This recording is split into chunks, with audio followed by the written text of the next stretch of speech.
안녕하세요. 박인철입니다. 지난번에 제가 이제 고등학교 1학년 때 그야말로 극심한 가난으로 인해서 학업을 계속할 수 없는 상황이 되었고, 결국은 이제 서울 생활에도 적응이 쉽게 안 되고 그러다 보니까 그야말로 성적은 바닥을 쳤고 그런 어려움이 있었습니다. 그래서 그 목공예를 해서 어떻게 돈을 좀 벌어볼까 하는 생각도 했었는데 그것이 기회가 아니라 함정이 되었다라는 말씀까지 이제 들었습니다. 그런데 그 그것이 왜 함정이었나 하는 것을 이제 설명드리기 전에 그렇다면은 어렸을 때 과연 내가 어떻게 성장을 했고 또 그것이 그 고등학교 생활에 어떤 영향을 미쳤는가 그런 부분을 이제 말씀드려야 그 전체적인 이해가 되실 것 같아서 오늘은 그야말로 어렸을 때 잘 나가던 시절의 이야기를 좀 드릴까 합니다. 그러니까 사람 누구나 지 잘난 맛에 산다고 그러는데 오늘은 좀 잘난 척을 해야 될 것 같습니다. 제가 그 7살 때 학교를 보내달라고 졸랐던 것도 이제 제가 밖에 나가서 뛰어놀지 못해서 이제 심심한 측면도 있었지만 한 1년 먼저 학교를 진학하더라도 충분히 학업을 따라갈 수 있겠다라는 제 나름대로 자신이 있었는데 제가 어렸을 때 저희 외할아버지께서 뭐 5살 때 천자문을 익혔다라는 얘기를 이제 듣고 자랐고 사실 제가 어렸을 때 이런저런 생각은 되게 많이 하면서 성장을 했는데 뭐 천자문 가르쳐 주는 사람도 없고 하다못해 가나다라 한글을 가르쳐 주는 사람도 주변에 없었습니다. 그러다 보니까는 어떤 지적 호기심이 무척 그냥 많아진 상태에서 하루라도 빨리 그냥 학교를 가고 싶은 그런 욕심이 생겼었는데 어른들이 제 장애 때문에 이제 1년이라도 더 학교를 늦게 보내야 하겠다는 그런 생각 때문에 이제 결국은 1년을 늦게 학교를 다녔고 그것이 입시 정책의 변화로 인해서 저 자신의 삶에 굉장히 큰 영향을 미쳤다라는 여기까지는 이제 전에 말씀을 드린 걸로 기억이 됩니다. 그러면은 도대체 뭘 어떻게 이제 자랑을 하려고 하느냐? 어, 제가 물론 전에 단편적으로 자랑을 했던 것이 초등학교 1학년 때 반장 선거를 할 때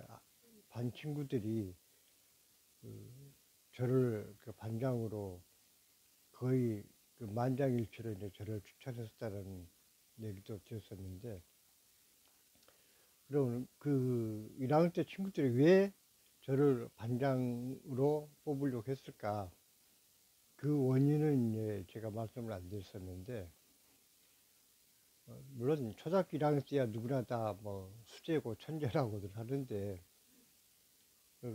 이제 제가 1학년 때는 시험만 보면은 늘 이제 반에서 1등을 하고 하니까 성적도 좋았고 거기다가 또 제가 친구들하고 어울리는 걸 워낙 좋아해서 사실 초등학교 1학년 때 정말 세상 모르고 이제 천방지축으로 뛰어놀 그 시기인데 어쨌거나 저는 운동장에서 같이 뛰어놀지 못하지만 교실 안에서는 진짜 친구들하고 친하게 잘 지냈고 그러한 것들이 반 친구들이 전체적으로 저를 반장으로 추천을 하지 않았으나 하는 생각이 듭니다. 근데 이제 그 후로 소풍 가는 날이면은 이제 제가 소풍을 못 가니까 온 집안이 울음바다가 되었다는 말씀도 한번 드린 기억이 나는데, 어, 학기가 끝날 때마다 또 한 번 집안이 이제 울음바다가 되었습니다. 왜냐면 이게 되게 이제 방학할 때 되면은 그, 그 학기 성적표를 이제 나눠주는데, 보통 이제 요즘은 그 학생들 성적 평가를 어떻게 하는지 모르겠는데, 일단 우리 때는 이제 수, 우, 미, 양, 가로 이렇게 그 나눠서 성적을 매겼습니다. 근데 다른 거는 과목이 다 이제 수수 쭉 내려가다가 체육에서 이제 미, 양 뭐 이런 게 이제 적혀 있었죠. 그러니까 다시 말해서 이제 모든 과목이 다 수를 맞을 수 있었는데 체육만 수를 못 맞으니까 그것이 이제 장애 때문이라는 것을 너무나 잘 알았고, 그거는 제 노력으로 해결할 수 없는 부분이었기 때문에 성적표를 받아오면은 성적이 나빠서 우는 게 아니라 그 딱 한 과목 수가 안 되는 그것 때문에 이제 저부터 울기 시작해서 온 식구가 다 울게 되는 그런 상황이었습니다. 그런데 물론 한참 후에 이제 좀 고등학교 때인가 대학교 때인가 정확하게 좀 기억도 안 나는데, 그때야 이제 알게 된 사실인데, 초등학교 5학년 때 학년 말 성적표를 보니까 제가 전과목 전체 수석을 했었다라는 선생님의 의견이 이제 있었습니다. 근데 사실 그때 당시에는 그 뭐 전과목 전체 수석이라는 선생님 의견은 읽어보지도 않았고, 그냥 수수수수 쭉 내려가다가 체육에서 뭐 그때 우를 줬든지 미를 줬는지 하여튼 거기서 또 걸리니까 그 한 과목 때문에 올수를 못 받았다는, 그게 아쉽고 이제 서럽고 해서 또 울다 보면은 뭐 다른 얘기는 읽어볼 생각도 안 했던 것 같습니다. 이제 그렇게 이제 나름대로 이제 그때가 그 성적에 있어서는 그야말로 어떤 전성기라고 생각이 되는데, 뭐 그렇게 초등학교를 마치고 이제 6학년 때 서울로 지나가는 길이 막히고 나서 어떤 그 좌절감 때문에 공부에서 손을 놔버렸고, 그래서 중학교 때는 체력 관리는 참 열심히 했지만 결과적으로 성적에는 소홀히 해서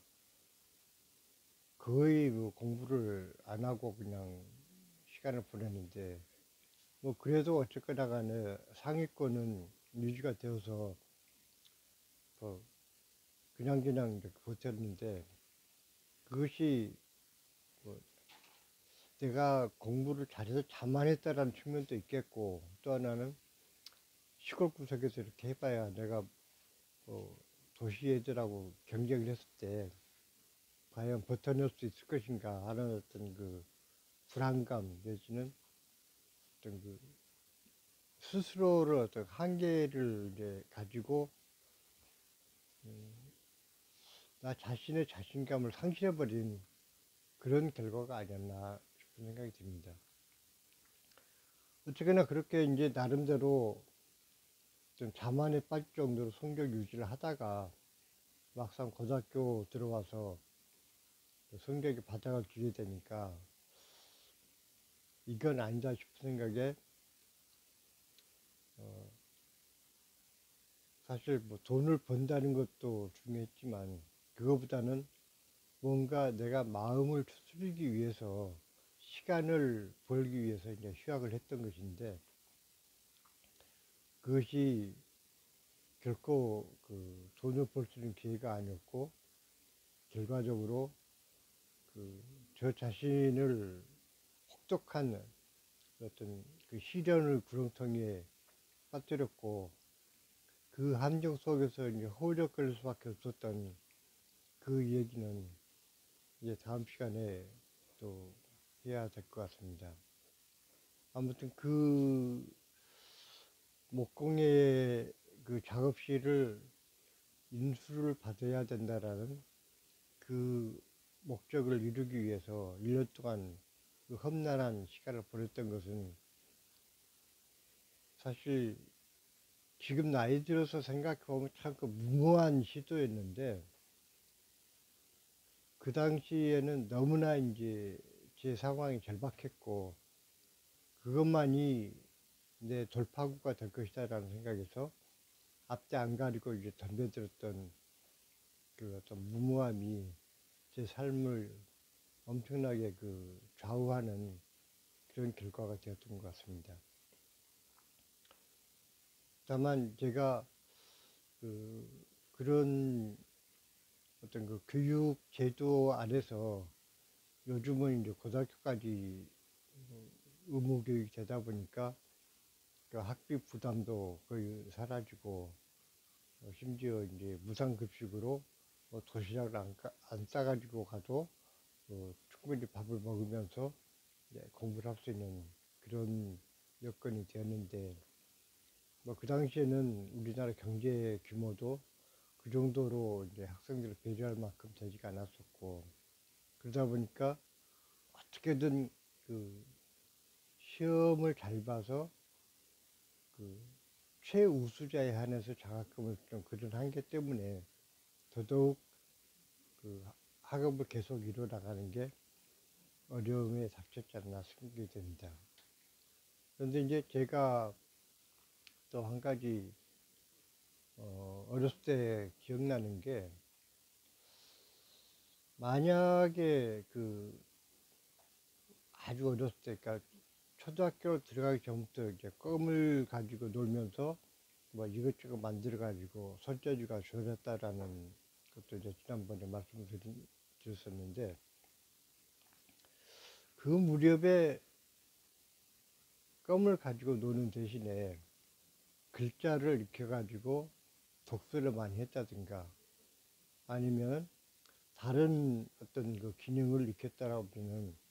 또 그 분야로 그